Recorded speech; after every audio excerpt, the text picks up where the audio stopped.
What's up, guys? Welcome back to Casks-n-Que, where whiskey and barbecue meet. I'm your host, Justin Lloyd, and today it's smoked grass-fed Wagyu brisket. So Nutrient Farm in Colorado sent me this brisket. I've never had a grass-fed brisket, so this is my first. All right, let's pat this dry. Y'all go check out Nutrient Farm. I'm going to put a link to their website in the description box below down there. Really appreciate them sending me this. They just reached out to me and asked if I would mind doing a video for them, and sure, why not? They sent me a brisket, and I can't thank them enough. So I guess in a way this is sponsored. Brisket was free. For those of you wondering, you can go check out their website and look at their prices, but I think this one was about 115 bucks or something like that. We got some silver skin here we need to clean up. Probably going to round this off because that little thin piece will burn. And you've seen brisket trimming videos. If you haven't, then I'll put a card right there. You can go check it out. But we're not going to spend a lot of time talking about it. Just trim off anything that is kind of hanging that would burn. I'm going to round this off about like that, I think. Yeah. So I like to make kind of a rounded edge and trace it first, you know what I mean? Kind of use my knife to make a line. It makes it easier to follow. And I don't have my normal trimming knife. It's in the dishwasher.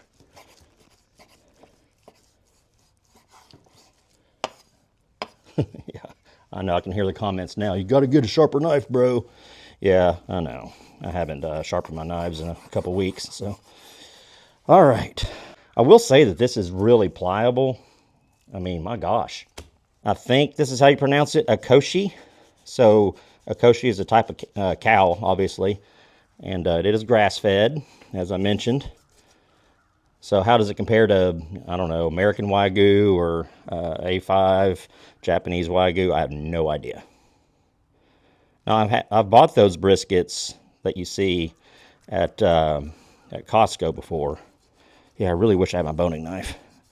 And those are really good, but I've never had like a Japanese, you know, A5 or whatever. This is an 8 3/4 pound brisket, by the way.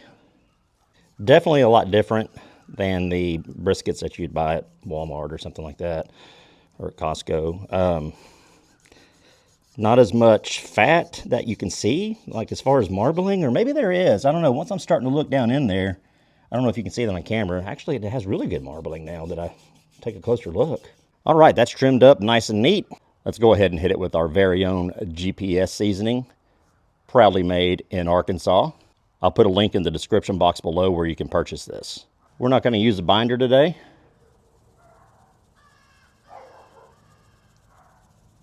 I do want to get a nice cover, a nice bark on here, so we're going to go pretty heavy with the rub.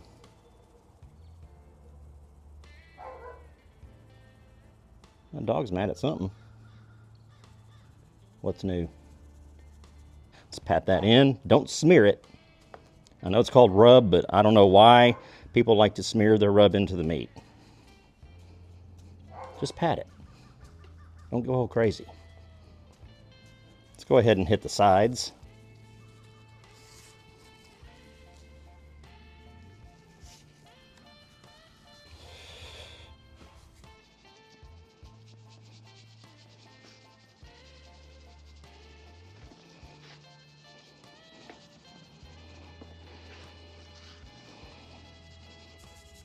All right. The old UDS over here gets the nod today, so let's go ahead and get it fired up. They don't call them ugly for nothing. I hear that a lot. I'll show you what's down in there. So that is a beer can basket, I think is what they call it, or something like that. Basically, it's just a, I don't know, just a basket.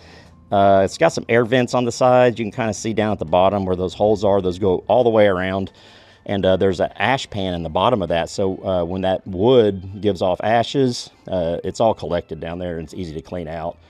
I just haven't done it. And there's a real good video that my buddy Kevin over at the Fishing Hobby that he put out years ago, I think, on how he made this. It's really detailed and you should go check him out. I'll put a card right there or somewhere. Yeah, right there. As you see, there's leftover charcoal in there from a cook I did yesterday. Let's just knock some of that ash off of there.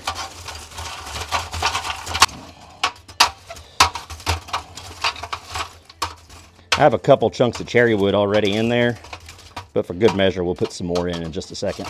And as usual, we're gonna roll with Royal Oak lump charcoal. Let's go ahead and add a couple, 2 or 3 more chunks of cherry wood. Bonk. Boop. So if you cook at about 225, 250, this will last you 15 hours or so. Normally I like to use my buddy Burn Fire Starter Company, but I ran out, so I gotta use these things, which are fine. So we'll just let this ignite and come back when it's about 250 degrees. All right, our UDS is rocking about 250 degrees. Let's get that brisket on. There we go. Go ahead and put a probe in the thickest part of the flat, about right there, I think. All right, time for a smoke bath, and we'll be back in about, 3 hours. Okay, so I've come out and spritzed the brisket a few times with apple cider vinegar just to make sure the edges don't crisp up. We're sitting at about 160 degrees internal right now, so what we're gonna do is take some butcher paper and wrap that brisket up.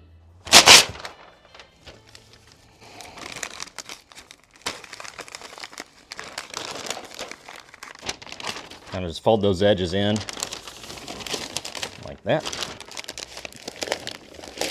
Pull it towards you. Another flip. We're good to go. You just tuck that little part in underneath. And we're gonna go ahead and put the probe back into the thickest part of the flat and let her rock and roll. Nice and pliable. Okay, now we just gotta chill. And we're gonna monitor the temperature. Once the internal temp gets about 200 degrees, I'll come out and probe for tenderness. 8 hours in, I went ahead and pulled this off. It was probing tender at 201. So we're just gonna let this rest for, I don't know, 30 minutes or so. Normally I'd like to let it rest for a couple of hours, but we have some hungry and restless folks in the household. Moment of truth, let's get this unwrapped.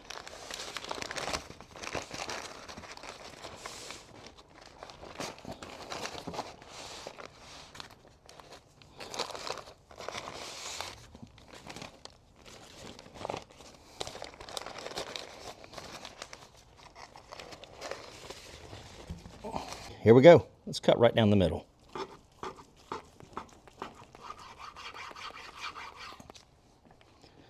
Got juices oozing out right there.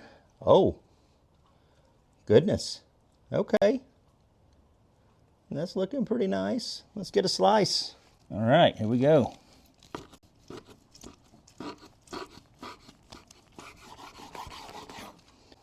Passes the bend test. Let's take a bite. Get some of that juice. You know, one thing I've noticed, there's not much of a smoke ring.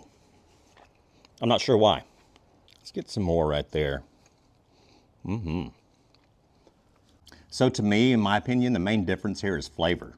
There's a little bit of that wild, gamey flavor, I guess is what you would call it. It's a little bit different than a grain-fed beef brisket, but it's really good. The flat end is lean, but it's still tender. The point is leaner, I think, than what like a prime brisket would be or an American Wagyu. So I think the grass-fed brisket is really good. I think you should try it out. I'm gonna put a discount code in the description box below, so if you feel like ordering, then use that code. And if you don't mind, go ahead and like, subscribe, and smash that bell. It's the best way to help the channel, and we will see you next time.